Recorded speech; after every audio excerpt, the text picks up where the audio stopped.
First of all, I'd like to start by congratulating young Catholic professionals. As Father mentioned, this is the 3rd anniversary. The growth and vigor of this organization has been remarkable, and it's all due to you.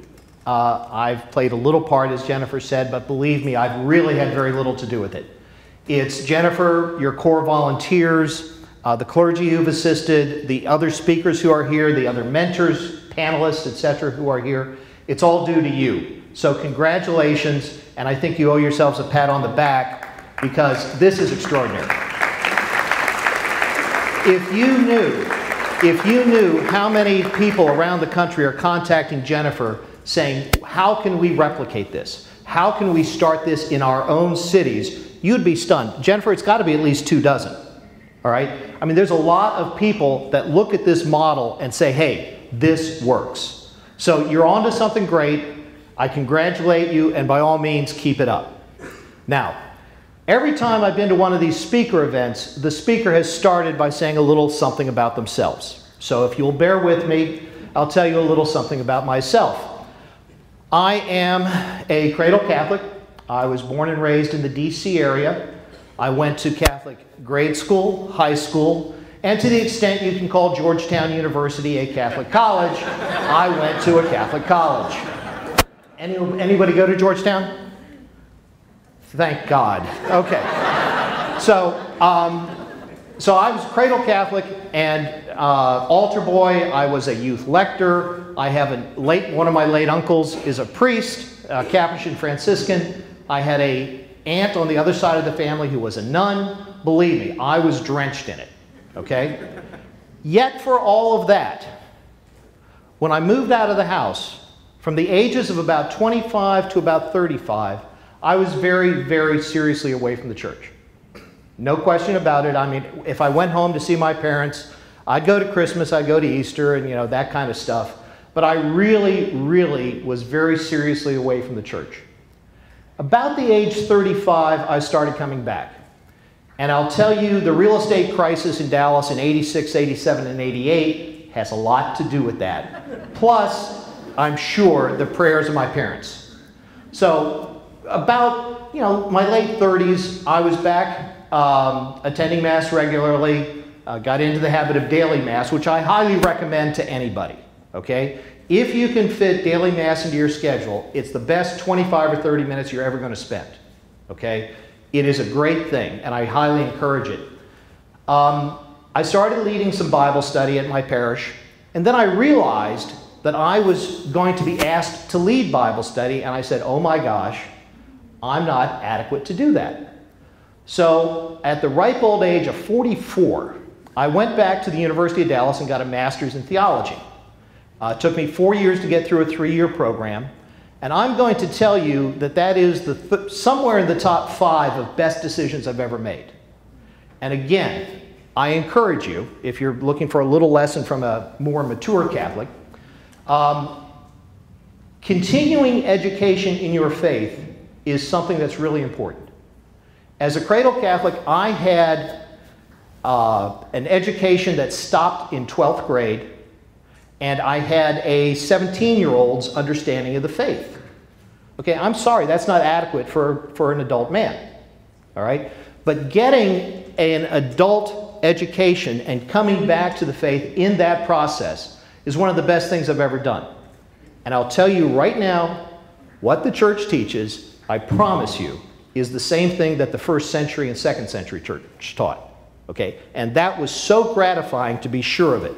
To read the patristics, to read the sub-apostolic writers, to actually track what people said. Quick example. If I get too theological, stop me, Father. Justin Martyr, St. Justin Martyr, writing in 151 AD, describes the Mass. I promise you, you would recognize it. It's 96% the same thing we do today, all right? What we are living on today, ladies and gentlemen, is we are standing on the shoulders of a tradition that went before us, a church that Christ founded, and that we can take sustenance from that. So that's who I am. What I do today is I own and operate apartment buildings. I've been in that business for almost 30 years now. As Jennifer mentioned, I am this year's president of Legatus, the Dallas chapter, which is an association, somewhat like YCP, of mature Catholic professionals, some of whom are here in this room. And we follow somewhat the same format. We have Mass at our monthly meetings. We have fellowship. We have a meal. It's a little more sumptuous than y'all do here. But it's somewhat the same thing. The one big difference, we have a speaker and we get some spiritual or cultural edification. One big difference is almost all of us are married. So there's no looking for a potential mate going on in the process. I'm sure that doesn't happen here, right? Okay. That's the one big difference. But that's who I am. That's what I do. And I'm sure if John Hunt were here, he could elaborate on it a bit more. But that's my take on what Legatus is. And I will tell you, when Jennifer reached out to Legatus about 2 years ago, I did not realize how natural a fit it was. I will tell you that although Young Catholic Professionals has benefited from some of the Legatus people being speakers, some of us being mentors, a couple of us being on the board, contributing financially, Legatus as well has benefited enormously from the energy and the spirit, the vitality of the people at YCP that have joined us at our meetings and that have cross-cultivated us when we're speakers and things like that. So this is a valuable collaboration, and I think it's a great thing. All right, so let me kind of wrap that up. And that's who I am. That's what we do. That's why I'm here. And I honestly have to tell you that being board chairman of YCP is a very fulfilling, very important part of my life right now. Now, I also noticed that the speakers that speak actually talk about something, not just about themselves. So driving down here in the rain, I said, what am I going to talk about? And I said, okay, let's focus on the obvious. What does it mean to be a young Catholic professional? What does it mean? I'm going to dispense with the young. Okay, you've got that. All right? So we're not going to worry about that part of it. So what does it mean to be a Catholic professional?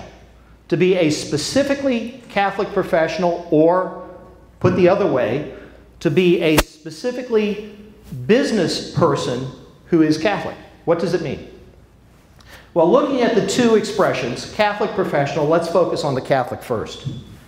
There are many, many aspects of being Catholic. But one thing that we have is we know what it means to be in this world. Why are we here?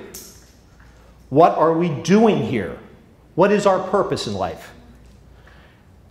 My little distillation of it is pretty simple.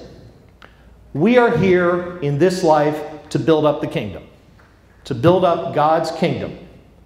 It will be revealed in its totality at the second coming, but in the meantime, in this final stage of history, we are called to build up the kingdom. And we do that on two planes. This is a really cool little thing that maybe you can share with your friends.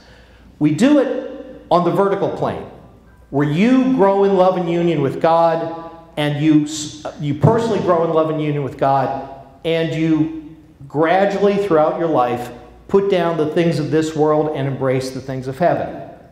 So you're focusing on the vertical plane. You're also called to build up the kingdom in this world on the horizontal plane, identifying and doing the work that God would have you do, and putting the time, talent, and treasure that God has given you and continues to give you at the service of God, His church, and His people everywhere. So we're called to build up the kingdom both on the vertical plane and the horizontal plane. Isn't that cute? You like that little cross thing? Okay. So that is what we as Catholics bring to the world. We know why we're here. There's a lot of people that don't. You know, look at the talk shows, look at the magazines that are displayed at the checkout counter. There's a lot of people that don't know why they're here. What's our purpose in the world? Okay? We do. I just distilled it into something that made sense to me, but that's why we're here in this world. Now, how does that translate into being a professional? And I'll say a business person. Okay, I'm not going to limit this to CPAs and bankers and attorneys and such. I'm going to say a business person. We are called to identify and do the work that God would have us do and put our time, talent, and treasure at the service of God, His church, and His people everywhere. That doesn't only happen in your volunteer work. That does not only happen when you volunteer for Habitat for Humanity or the Red Cross or to lead a youth group at your church. It doesn't only happen there. It also happens in the workplace. Okay, and why is that? How does that happen? I'm going to tell you a truism that I learned, maybe 30 years ago. Any business plan that is based on making money is not going to work. Let me repeat that. Any business plan that's based on making money is not going to work. For a business plan to work, for a career to work, for a company to work, it has to meet other people's needs, or at least other people's wants. Okay? Quick show of hands. Who in this room makes their own clothes? Who in this room grows their own food? You do. A little bit. Congratulations. I really wasn't expecting any answer on that one. Okay. But you get my point. Okay? You need food. You need clothing. Somebody else met your needs. Okay? So that when you are being a banker, working in communications, being an attorney, being a CPA, whatever it is you're doing, it's not as easy to see. I acknowledge that. I acknowledge that it's not as direct and easy to see as making clothing or growing food or something like that. But you are meeting somebody's needs. Otherwise, what are you doing here? If you're not in your business career meeting somebody else's needs, what are you doing here? Why should somebody pay you? Seriously, okay? So I think that having a specific view of I am here to put my time, talent, and treasure at the service of others carries over into commerce. Okay, yeah, you get paid for it because you need to have money. If you didn't have money, you'd have some really elaborate barter system. And that wouldn't work very well, so we do have money. But when you get right down to it, you need to bring to the workplace the attitude that you are there to meet somebody else's needs, to take care of them. It's the difference between being an employee and being an entrepreneur. Is the attitude that I need to do a little more than's expected of me. I need to go above and beyond. And that, ladies and gentlemen, is a key to success, one of the couple I've learned, and in my opinion, it ties in very well with a specifically Catholic perspective of what we're doing here.